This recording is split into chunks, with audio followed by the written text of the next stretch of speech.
lalo na sa social media.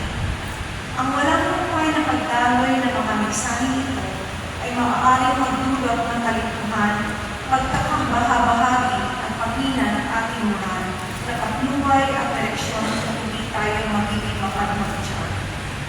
Sa mga malalaking pagtitipon at pampublikong talakayan, huwag natin hayaang manatiling damdamin sa malinaw na katwiran. Dapat tayo laging manindigan sa batas at iwasan ang anumang panawagan para sa mga kubang na lumilihis at sumasalungat sa salilang batas. Ang ating katapatan ay dapat ilaan sa ating bansa at sa mga prinsipyong demokratiko nito.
Cooking tayo ng pork adobo with egg.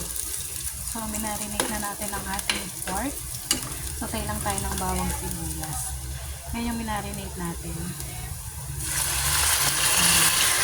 So, yung mga kapreni, mga kainday, nagluluto lang tayo ng pork adobo. So, minarinate muna natin yung ating pork.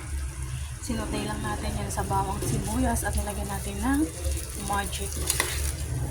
So, sotay-sotay muna natin yan para mas malasa. Ayan. Sotay lang, sotay.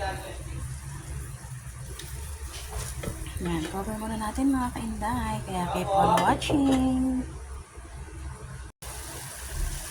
Harapin muna natin.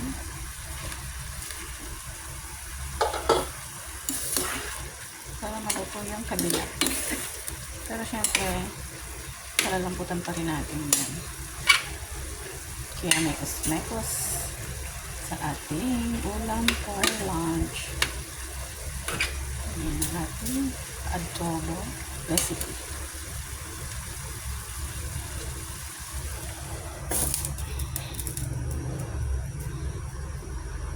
Yan ang mga kainday ang ating adobo with egg. So, yummy na yan. So, ready to eat na tayo. Bye!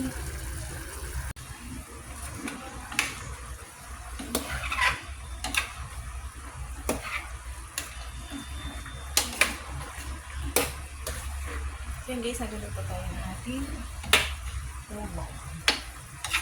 So, namigit tayo kanina. And then, hindi ko na nakipakita sa inyo. Hindi na po na tayo ng adobo.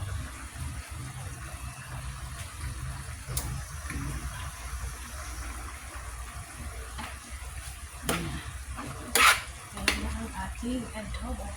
Pakita ko sa iyo na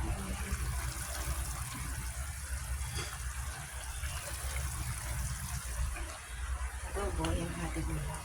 Bye!